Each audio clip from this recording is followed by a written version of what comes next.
Hi, I'm Jessica Grace and welcome to Pulse Television. Each week we'll be sharing the people, places and culture of the Geelong region.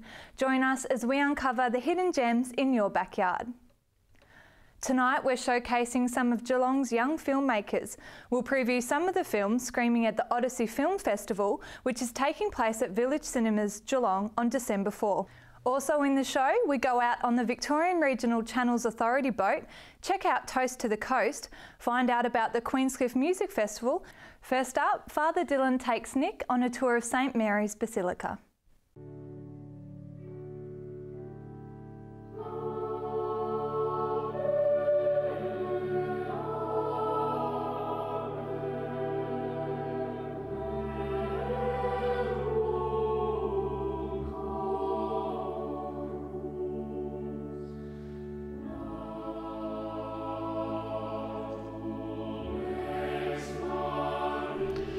So I'm here in St Mary's Basilica in the heart of Geelong with the parish priest, Father Kevin Dillon. Thanks for joining me, Kevin. Good to be with you, Nick.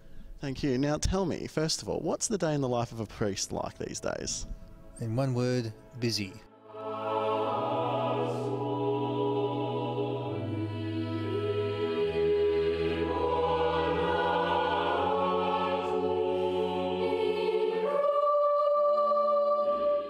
Obviously there's the religious sacramental mass confessions, anointing people who are sick and so on. Funerals are in any week a major part of the week. Just this week I've got 4. And then there's all the things that happen when the phone rings. Yes. And they're probably the most difficult because you have no idea that they're coming, and one can be very vastly different from the previous one. What are some of the things that might happen when the phone rings? Oh, well, you can get people who just say, some people might be a bit vague and they'll say, look, I'd just like to see you. It might be a family matter. It might be that they're in grief. You might find people think that their house is possessed by the devil. And a basilica is a title of honour given to the building itself. And there are only 4 basilicas in Australia, and I looked up the criteria for how they're judged. It's a title of honour given by the Vatican, and we seem to tick all the boxes, and so we've been St Mary's Basilica ever since. And it's fascinating the way the title has taken on. People in Geelong, I think, have been really pleased that their church, even for many people are not Catholic, but they're pleased that they have a church with a very special world recognised honour. Originally designed around about 1850 or thereabouts, which is quite fascinating in itself because Geelong only had European settlement for about 10 or 12 years at that stage.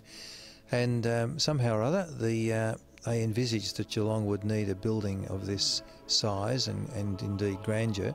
They got it started in 1854 and it took 18 years to build half of it. It was brick by brick and bluestone by bluestone, and 18 years it was, and then that was where it stopped in 1854 to 1872. They ran out of money, as you do, yes. And during the Depression, when people were looking for work, they decided that here was a chance, a bit like what we did with the schools building a few years ago, the global financial crisis, and it took another 7 years. So the whole building is 25 years in the making.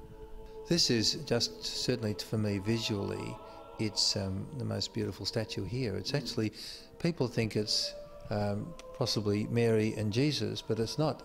It's Mary as a little girl and her mother, who has the traditional name of St Anne, and so from a very human perspective, it's Jesus' grandma.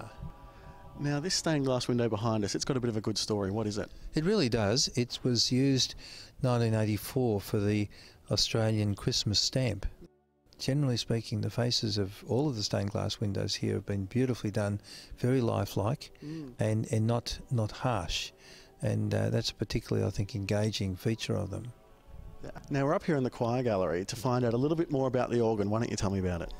Well, the organ's been in the church, I think, for about 40 or so years, this particular organ, but it has been upgraded, it's been transistorised and computerised and whatever, but most importantly it's been relocated in the last 10 years from where it was behind the main altar, near where we were with the statue of St Anne before, and it was relocated up to its really original part of being here in what is actually an extended choir gallery to cope with. It can cope with a choir of 50 or 60 people up here.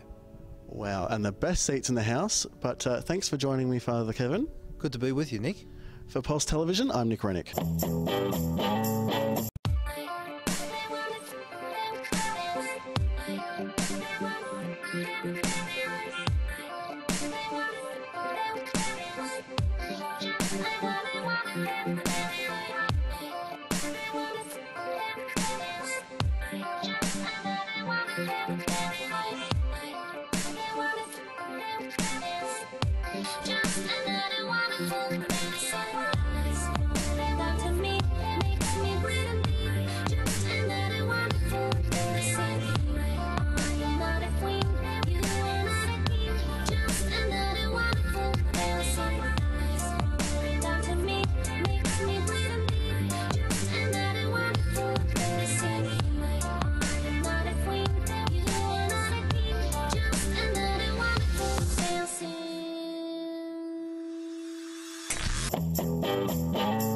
I said, empty your mind.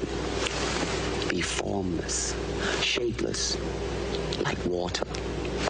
Now you put water into a cup, it becomes the cup. You put water into a bottle, it becomes the bottle. You put it in a teapot, it becomes the teapot. Now water can flow or creep or drip or crash. Be water, my friend.